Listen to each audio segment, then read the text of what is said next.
Hello friend, मेरा नाम महर्षि शर्मा है। आज मैं आपके सामने एक और नई वीडियो लेके आया हूँ।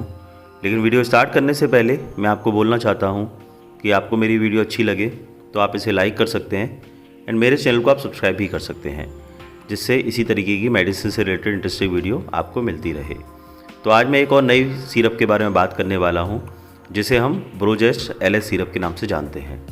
ब्रोजेट एलएस सिरप एक कॉम्बिनेशन मेडिसिन है जिसका उपयोग बलगम वाली खांसी के लिए होता है। काफ़ी लोगों को बलगम वाली खांसी की शिकायत रहती है, तो उस केस में इस मेडिसिन का यूज़ किया जाता है।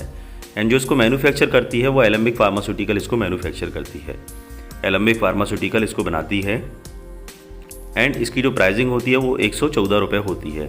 इसकी 100 ml की बॉटल की जो प्राइसिंग होती है वो 114 रुपये होती है। एंड इसमें 3 ड्रग होती हैं, 3 ड्रग मिलकर आपस में काम करती हैं। पहली ड्रग होती है एम्ब्रोक्सल, जो होती है 15 ग्राम में। दूसरी होती है लीवोसाल्बुटामॉल, जो होती है 0.5 मिलीग्राम में। तीसरी जो ड्रग होती है वो होती है गुआफेंसिन 50 मिलीग्राम में। तो 3 ड्रगों का एक कॉम्बिनेशन है। First one is ambroxol, second one is levosalbutamol and third one is guaifenesin. अब ये तीनों ड्रग होती तो हैं, लेकिन ये काम कैसे करती हैं इसके बारे में अगर हम बात करें तो इसमें जो पहली ड्रग है एम्ब्रोक्सल, एक म्यूकोलिटिक है। म्यूकोलिटिक करता ये है कि जो बलगम होता है हमारी शरीर में, जो बलगम होता है उस बलगम को पतला और ढीला करता है। पतला करने से होता ये है कि जब आप खांसते हैं तो खांसने के टाइम पर जो बलगम है वो पतला होने के कारण ईजिली बाहर निकल जाता है। एंड जो लीवोसाल्बुटामॉल है ये एक ब्रोंकोडायलेटर है।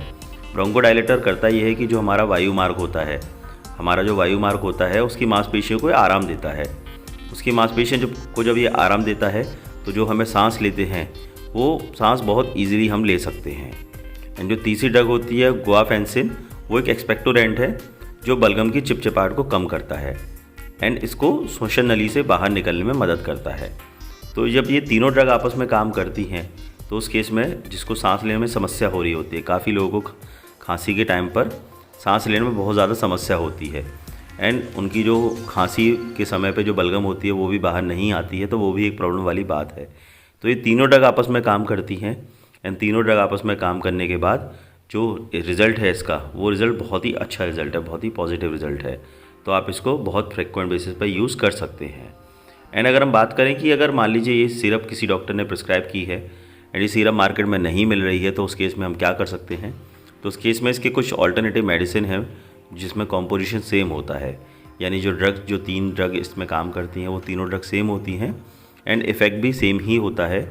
तो उसका जो नाम है वो नोटस एलएस सिरप आती है, नोएल फार्मा प्राइवेट लिमिटेड की। उसके अलावा टोएसलाइट एलएस सिरप आती है, बेंट्राइल एलएस सिरप है, बेंट्राइल एलएसडीए सिरप है एंड स्पिरोवेंट प्लस किट सिरप है। तो ये जो ड्रग हैं, ये इसकी जो प्राइसिंग है, इन सारी ड्रग की प्राइसिंग इसके कंपैरिजन में कम ही मिलेगी आपको एंड ये सारी ड्रग आप मार्केट से ले सकते हैं। अगर आपको ये ड्रग डॉक्टर ने प्रिस्क्राइब की है और नहीं मिल रही है तो उस केस में आप ये जो ऑल्टरनेटिव मेडिसिन है या मार्केट से ले लीजिएगा एंड आप इसको यूज़ कर सकते हैं। अब इसके साइड इफ़ेक्ट क्या हैं, काफ़ी लोगों को ये भी रहता है।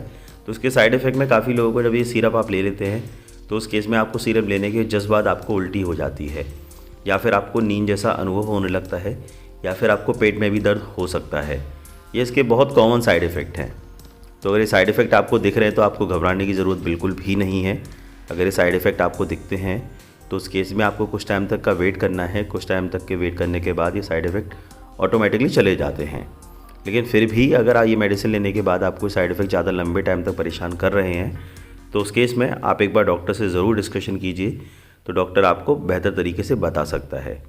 अब इसकी डोज़ कितनी लेना है इसकी, तो डोज़ एक निर्धारित टाइम पर ही आपको लेना है। अगर आपको मॉर्निंग के एक पर्टिकुलर टाइम आपने सेट किया है, या फिर दिन का टाइम सेट करा है, या फिर इवनिंग का टाइम सेट करा है, तो किसी भी एक पर्टिकुलर टाइम पर ही आप इस सिरप को यूज़ कीजिए एंड आप डॉक्टर से डिस्कशन करने के बाद आप इस सिरप को यूज़ कर सकते हैं कि कितनी मेडिसिन आपको ये लेना है। एंड काफ़ी जो लोग होते हैं जिनको, जो प्रेग्नेंट लेडीज़ होती हैं या फिर जिनको बीपी का इशू होता है, उस केस में आप इस सिरप को डायरेक्टली ना लीजिएगा। यानी आप डायरेक्टली मेडिसिन से लेकर, डायरेक्टली मेडिकल स्टोर से लेकर आप इसको मत लीजिएगा। आप डॉक्टर से डिस्कशन कीजिएगा। डॉक्टर से डिस्कशन करने के बाद ही आप इस मेडिसिन को यूज़ कीजिएगा। बिकॉज़ हो सकता है कि आपकी जो प्रीवियस मेडिकल हिस्ट्री है या फिर जो आपकी बॉडी की कंडीशन है वो इस सिरप को लेने के लिए अलाउ ना करे। तो डॉक्टर आपकी कंडीशन को देखकर बेहतर तरीके से आपको बताएगा कि आपको किस सिरप को लेना चाहिए। तो इस मेडिसिन का बेसिक रिव्यू था। अगर आपको मेरी वीडियो अच्छी लगे तो आप इसे लाइक कर सकते हैं, मेरे चैनल को सब्सक्राइब कर सकते हैं एंड बेल आइकॉन पर प्रेस कर सकते हैं, जिससे इसी तरीके की इंटरेस्टिंग वीडियो आपके सामने मैं लेके आता रहूँ। एंड आप मुझे कमेंट सेक्शन में ये भी बता सकते हैं कि किस मेडिसिन का रिव्यू आप चाहते हैं, तो उस मेडिसिन का रिव्यू मैं आपके साथ शेयर करूँगा।